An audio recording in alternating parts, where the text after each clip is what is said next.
శ్యామల తల్లివే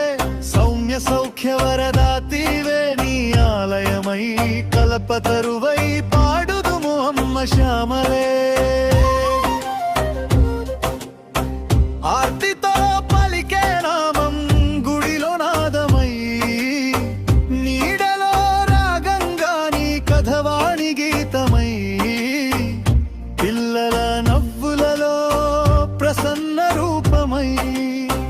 లోకానికి బోధనగా లలిత సంగీతమై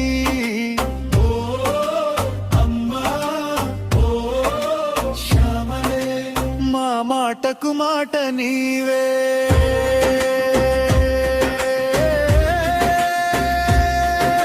శ్యామల శ్యామల తల్లివే సౌమ్య సౌఖ్య వరద